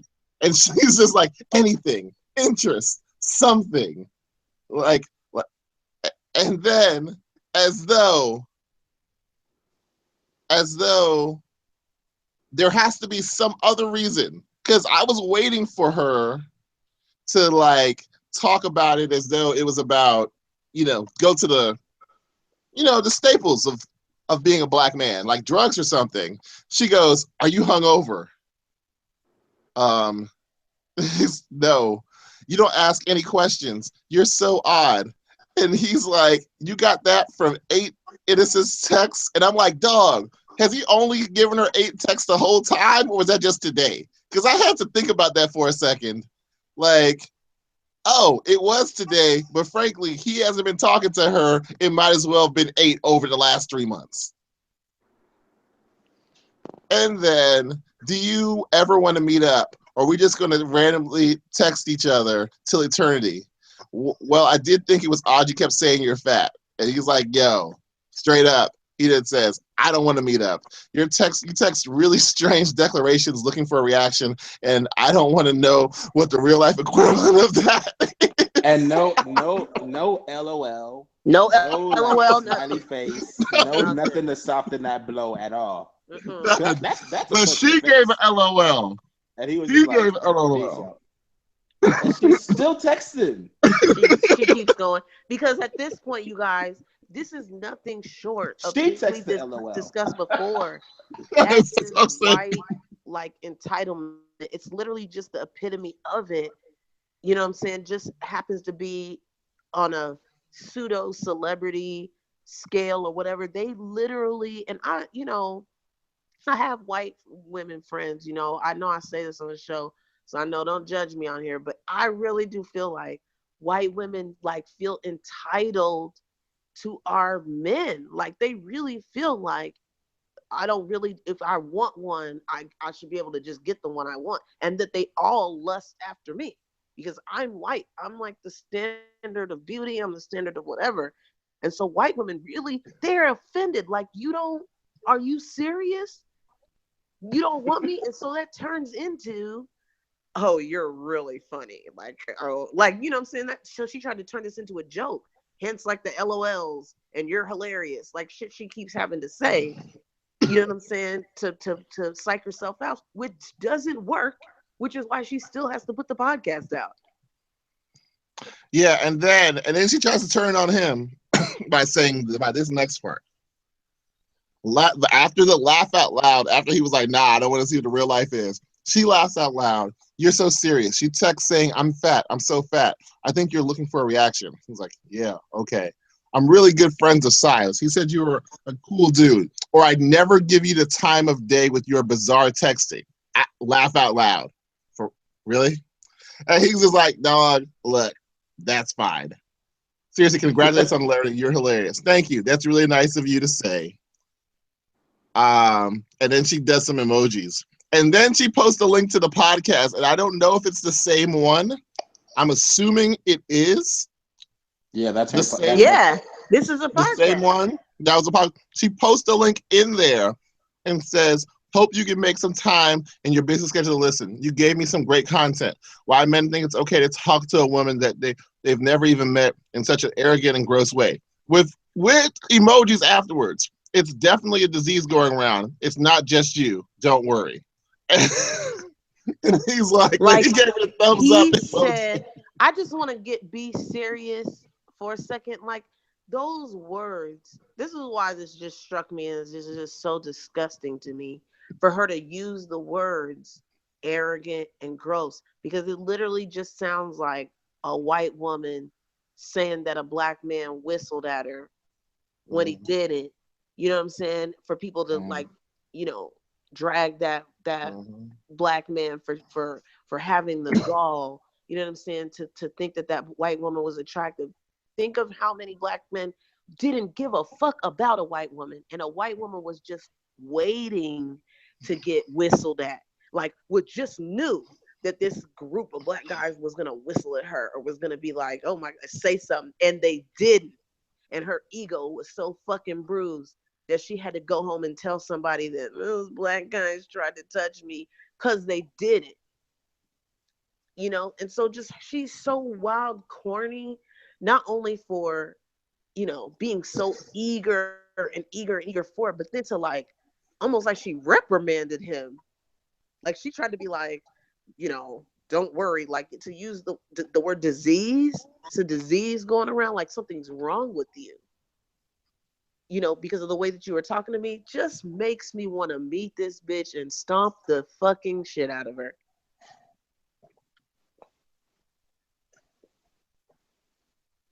I mean, it's one of those things where you're right in that this is all of those historical things that are in some ways praised. Like, it's hilarious. It's almost like, so like this week I was actually I was talking about To Kill a Mockingbird, which is based off of a false accusation of a black man accosting a white woman. And then, of course, there's the white savior that is Atticus Finch, right? That's what's upheld. But this is what this is. And there's all types of, and you can go and you can talk about what, obviously there's the examples of like the Emmett Tills of the world and so forth. But this is something that where Lucy is right in that there are white women who have gone and have said that black men have done this because they believed that black man wouldn't have a way to defend himself, and that their word was enough to be like, hey, my word is supposed to be taken. And the fact, like you said, I know you were torn, but the fact that he came through and was like, here's what happened. Here's what I have. And she never even thought about the fact that, oh shit, he might still have those text messages. Why would he still have the text messages? I don't understand, like, how she never thought, like, are those text messages still in your phone? So why wouldn't you think he'd still have them in his phone? But based off of all this interaction, there's an arrogance there in that this person was supposed to react to me in a certain way. And so, of course, no matter what, they didn't. So my word is trumps whatever he has to say.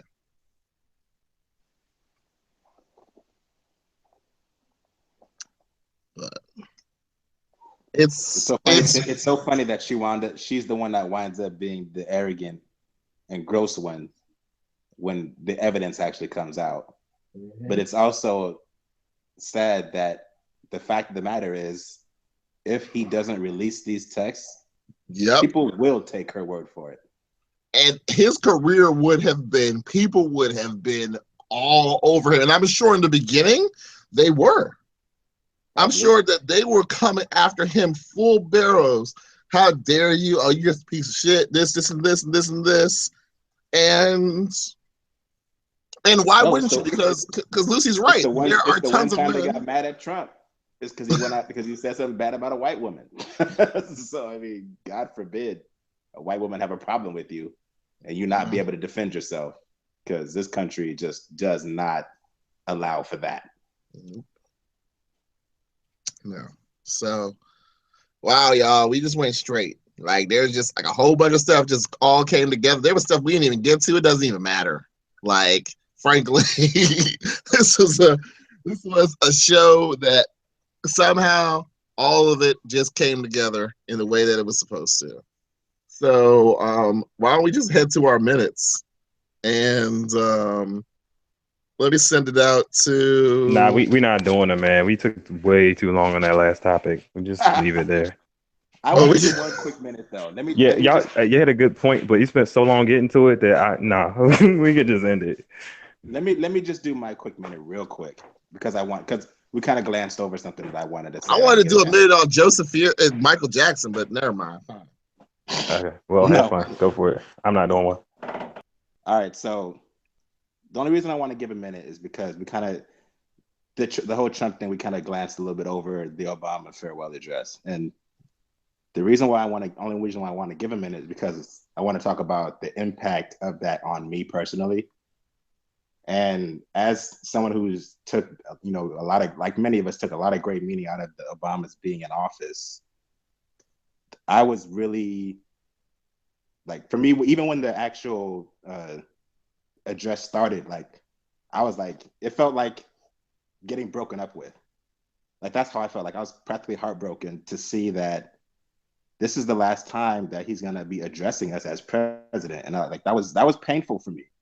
Because and I wasn't looking forward to that day or this address because of the finality that it represents. So that's how I started it. When I was I actually didn't expect to be so. I wasn't really emotional, but it was painful. But I didn't expect it to affect me in that way, that much, but it did, and it's literally the first time I've ever been affected in any way by a politician leaving office. Like, that's never happened to me before. So that essentially was meaningful to me, just hearing what he said. And I think what I took away from it the most was about being proactive and being involved in what's going to be happening, because he was kind of making a case for democracy in itself and making a case for how the citizens of this country are the reason a democracy exists, not necessarily the fact that we're in this country or the documents that are supposed to allow us the framework for that democracy. It's because the citizens are invested in upholding that democracy. And that was, to me, a really meaningful thing to say. And I hope people really take that to heart and really become at least a little bit more invested and in a sense of actually getting out and pushing our politicians, or even becoming politicians themselves, as opposed to, we've been able to do a lot of marching and gathering as communities when we need to address something. So I think we need to transition that to actually becoming a part of the system itself, so that our interests are better displayed and better addressed. So I thought that was really the crux of what he was saying for his farewell speech. And I hope a lot of people took that to heart, and I really did. And I just wanted to mention that as my minute. So yeah, I'm heartbroken that he's leaving. It's it's hard to me for that to be happening. And for me, he'll always be my president. To me, I won't consider this Cheeto in office anything but that. So to me, that this is our president leaving, and that's hard. And well, that's my minute.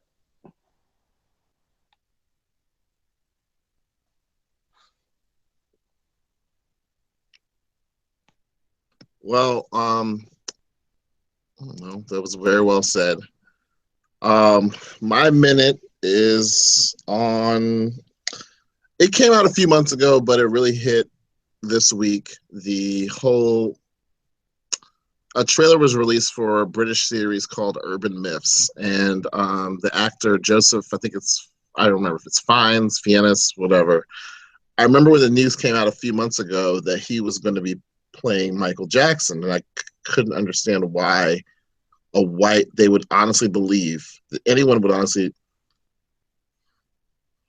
have a white person play Michael Jackson. I mean, it's Michael Jackson. I understand all of the health issues that he had in terms of the things where his skin color changed from the Michael Jackson we knew from Jackson 5 and Off the Wall. And I don't even want to define him by those albums because he was a person. And that's what I'll focus on. When we talk about the things that are going on in America now, and we talk about the things that are going on in our culture, in a lot of ways, there is a complete effort to not only demonize, but continually take away Blackness, continually take away being African, continually take away being part of that diaspora. And this was another example. And people make the we're shocked, can't believe this is happening, so forth, so forth. There were jokes in some ways about it. This person, he can do this, and this person can do this. But it's this effort. And in addition to what Anwan's saying in terms of, like, you know, if you want to make the effort to go ahead and, like Obama said, pick up a clipboard, get some signatures, and get out there, you know. But part of that also is being able to defend, uphold, and uplift the things that are at the very core of you. And that was something that Obama was able to bring to the office, because no matter what, if you disagree with some of his policies or so forth, the importance of the fact that this person was president, the importance that I would say that Michael Jackson brought to the stage of, I am the biggest performer in the world, that this Black person is the biggest performer in the world and probably the biggest person that there will ever be in the world, and having that trying to be taken away is something that has been going on for a while and will continue to go on. So the responsibilities that Obama talked about last night, there are some people who were like, yeah, you should do that. Other people who say you don't. But there's also other responsibilities in making sure that you uphold your culture, your image, uphold your core. And so that's what I take out of those two things. Not that there are jokes that can be made, not that so forth, but that there's that responsibility. And I hope that people continue to show and highlight to those that are younger and also to those that are the same age that the greatness of Blackness. And that's my minute. Man, I saw that Paris Jackson responded to that Joseph Fiennes movie clip or whatever, and she said she was wild offended. And I was like, bitch, you don't shut up with your white ass. Fake but I think it's more so like she knows that's not what her dad, or that's not what her family like would want, because even though those kids are white, like all their aunts and uncles are Black. So like, well, until I see her 23andMe that puts any kind of Blackness in her bloodstream, I don't want to hear from her about anything. What? You are such a, oh my God. Dad, damn it, dog. Like, come on, bro. Dad, come on. That's her dad. Her aunt, like, she calls Janet like Auntie Janet and like Auntie Latoya. That's their family. Damn, dog. So like, since they were babies. So you just almost knocked off your whole minute. Like, you just wiped away all the stuff that you put on with your minute, dog. Her Dola's doll ass. Come on. Come on, man. Come on. All right. Let's go on. I can't believe you just wiped away all the stuff you said. Goodness. All right, y'all. I guess this is why. This is a long show. You know what? Y'all might need to save this for inauguration or something. We talked about a lot. There's a whole bunch of things that you might need to say. There's a lot of laughs. Hope you enjoyed it. It was another good show. You can find this episode and other episodes on our website, www.cnjrshow.com. You can follow us on Twitter at CNJR Show. All of our Twitter names, our Twitter handles are on that page. You can email us at cnjr@gmail.com. You can also You can also, there was an issue with iTunes. We got that straightened out, so you can find us on iTunes, find us on Stitcher, on Podmatic, basically anywhere where you can find podcasts, you can find us. And we hope that you enjoyed some of the ads that you will hear throughout the show. Use them to your advantage. They definitely help support the show. And we want to thank you guys for joining us this week. We hope you have a good week, and we'll talk to you soon. Peace.